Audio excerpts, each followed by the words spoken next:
First of all, I would like to say thank you to Hellsought. I have from their album Woven, Woven, it's a song called Honor Thy Valkyrie, just lightly in the background for background music, because they're friends with mine and don't mind like copyright stuff. So then I can have some music on instead of not having it. So, I was going to read my post today from Facebook. Okay, so this is actually going to be a quote to William Blake's Marriage of Heaven and Hell, which sounds scary, but hear me out. Yeah, I said, I mean no disrespect to anyone's beliefs by posting this. It's a philosophical idea, not a blasphemous one. At least that's what I think William Blake intended. Because, hear me out again, William Blake actually considered himself somewhat of a Christian, although he was also a visionary, a very solitary person, extremely talented, and rumored to have seen what others would say fairies, but I think would be more appropriate to call land whites, which doesn't mean the color white, it's actually talking about a spirit. So yeah, he saw little creatures, because in the old days, nature was alive, and that's the things that the poets talk about, like the poetic genius. If you read William Blake, he explains all this. He talks about how nature's alive and how everyone names things because names give power. So if you name all the elements of nature, then all of a sudden you have power over it.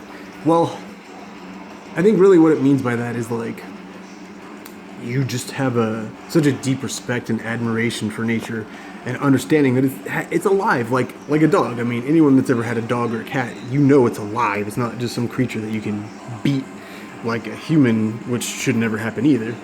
But, in some countries, sadly, that happens, and I can't stand seeing that. Anyways, here's the quote from William Blake, and I know this is going to sound really crazy, but remember, this is from a Christian. In my opinion, he's talking about something akin to a Celtic concept called fire in the head.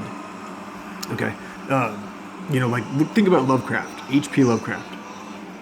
The world's oldest emotions are either, in my opinion, because of long-standing symbols like the Greek masks. Okay, you could say it could be, I always call it drama, what is it, tragedy or comedy. Or it could also be fear, because fear is the mind killer. Some famous quote saying that, right? Why?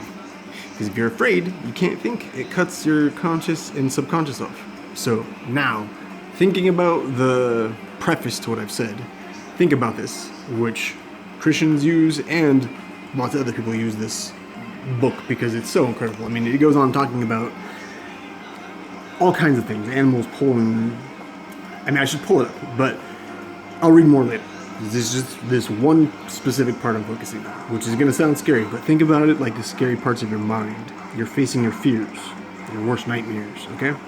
You have your worst nightmares. No one else. It's you. It's all in your head. Okay? So he says, the ancient tradition that the world will be consumed in fire at the end of 6,000 years is true, as I have heard from hell. Now remember, hell is actually a mistranslation. Wolfrus translated the Bible into Greek, or from Greek into Aramaic, whatever. From Aramaic into Greek, I believe. And so I could be wrong about that. But anyways, lots of Greek words I always pay attention to because of that in the Bible. So the word hell was used by the Norse as a different, way different understanding. It was not a bad place, but a place you didn't really want to be. But it had our ancestral wisdom. It was full of smoke and shadows, but not like fire and people getting tortured. It was just where our ancestors go, or even our thoughts. As soon as you forget something, it goes there. Our ancestors thought. Now, I'm not saying anyone should believe whatever, just saying what is from history known. Okay, so keep that in mind. As I have heard from hell, could just be he's talking about his ancestors. Maybe it's part of his brain he's talking about. It comes down to psychology. To me, philosophy and psychology. Now, listen to the rest of it. For the cherub, which is like an angel, kinda, with all due respect, with his flaming sword is hereby commanded to leave his guard at Tree of Life. Okay, Tree of Life could refer to Kabbalah, which I'm not familiar with, and that's not the Kabbalah. It's an old thing that Jewish people practice and a lot of different people. But the Tree of Life, it runs through all kinds of mythologies. Celtic, Norse, which I'm most familiar with, Yggdrasil is the world tree. So, and when he does, the whole creation will be consumed and appear infinite and holy. which, remember, the word holy means set aside, sacred, whereas it now appears finite and corrupt. Gee, yeah. This will come to pass by an improvement of sensual enjoyment. He's all about the five senses, if we are ever to discover our sixth sense, if we had one. But first, the notion that man has a body distinct from his soul is to be expunged. This I shall do by printing in the infernal method by corrosives, which in hell are salutary and medicinal. So again, think about what was said, including the fire, because he does talk about fire. Mind and body is not separate, because Norse culture believed mind, body, and soul were literally one. So what he's saying here is that if you can get in touch with your mind, it's not an easy mountain to climb at all. It's a kind of hell, because it's the hell of your mind. But if you can battle the demons in your head, not literal demons, the demons of your head, horror, it's a theme that follows all cultures. All cultures. Christianity, doesn't matter, pagan, everything. So anyways, melting apparent surfaces away, getting rid of the nasty parts of our personality, not an easy thing to do, and displaying the infinite which was hid, because of the next sentence. If the doors of perception were cleansed, everything would appear to man as it is, infinite.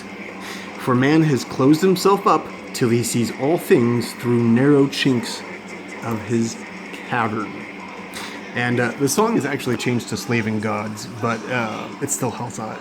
That being said, the end of it is definitely talking about Plato, his cave. If you're not familiar with this, there's a great mini animated classical one on Plato's cave, whatever you want to say. I'm not good at pronunciation, actually. I need to learn that, so everyone's got something to work on. All right, happy 4th of July.